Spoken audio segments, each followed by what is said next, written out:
soos geen ander. Is daar 'n manier om hierdie vertel met genoegsame respek oor te dra, ontsag in die gange van 'n vreesige siege? Vreemde obsessies kan oor dekades heen in die hart vlam vat, die gees oorneem. In tye wanneer God onbereikbaar is daar altyd die behoefte om hom te vind, vashou plek op hom te kry. En so sal daar vreemde maniere gevind word om dit te laat realiseer, in werklikheid te maak.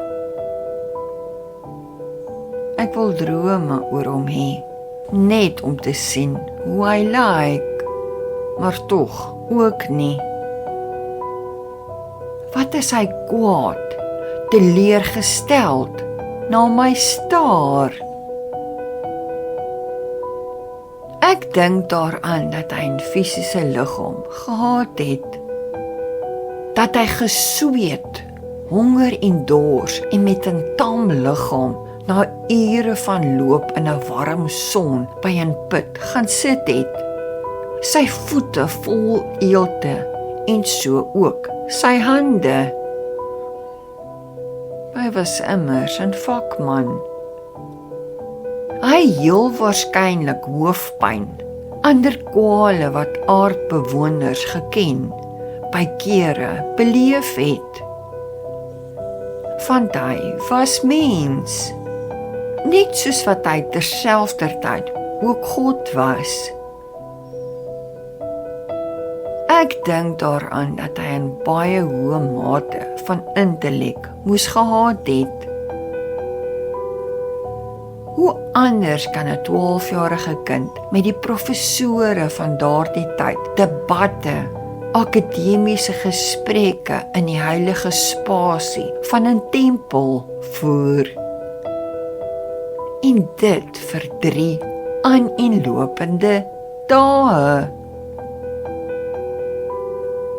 Dis moeilik, amper onmoontlik om insig in die siege van 'n sondelose verstand te kry. En dis al wat ek daaroor kan sê.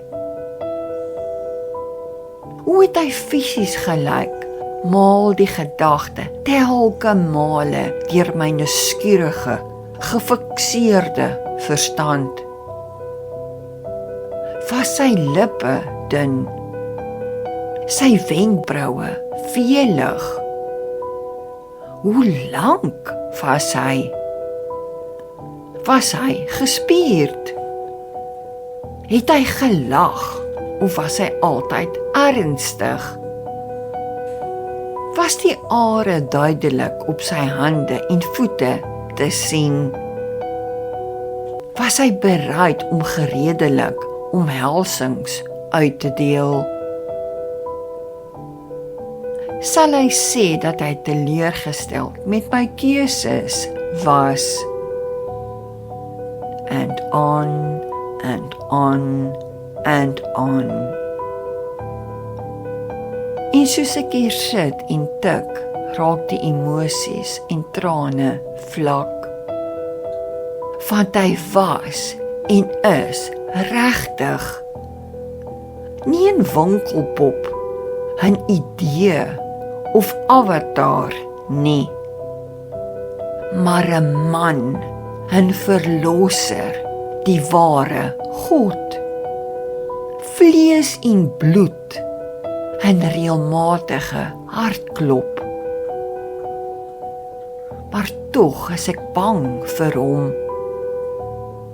want ek weet wie ek is, en ek weet wie hy is. Ek, ellendige sondaar. Hy, die onmeetbare, sondelose offerlam. Wie sê hy sal my aanvaar? So weerklink dit in die geheime kamers van onuitspreekbare vreesgedagtes, my gedagtes.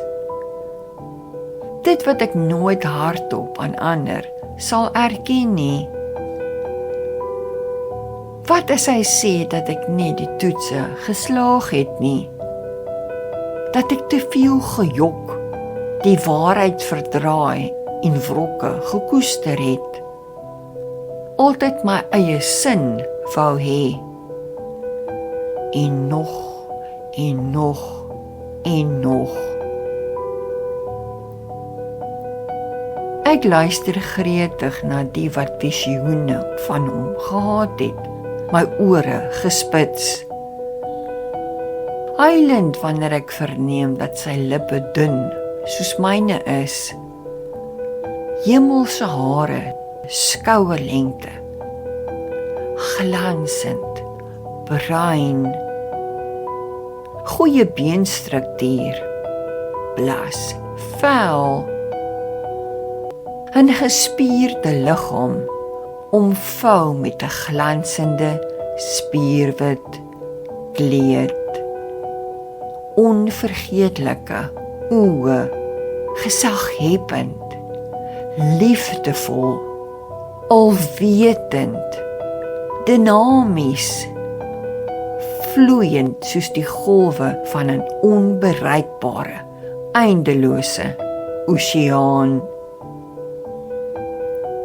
Ek is bang om in daardie oë te kyk, want ek weet wie ek is, en ek weet wie hy is.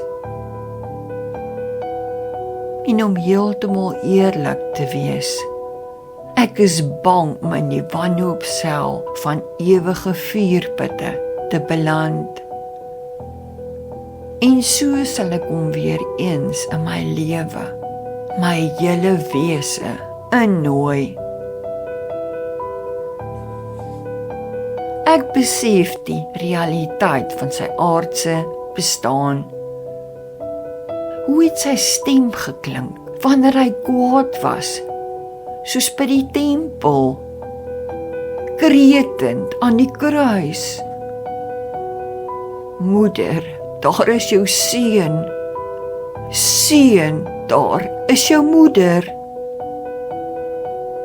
En jou grootste pyn, Gods verlatenheid, was liefde vloeiend uit jou innerwese. Is ek nuuskierig oor die geur van jou hemelse liggaam, daar waar jy nou is, daar waar engele kop knippend met ontzag op hemelse paaie volmaakte opdragte gehoorsaam. Jy in 'n skitterende wit kleed, soos op die berg van verheerliking. Jesus, ek is bang vir jou. Jy weet dit. Here, het ek die toets geslaag?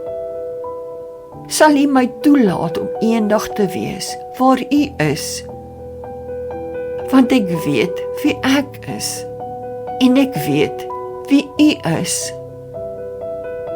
Is ons soos olie en water, onmengbaar, met slegs die kruisdood om ons een te maak? Het ek vergifnis uit die heilige mond nodig, 'n dunlippige mond? Die wat U gesien het, sê dat U in aardse terme nie juis aantreklik is nie, maar tog onuitspreekbaar, beautiful. Want alles wat jy is volmaak, glansend.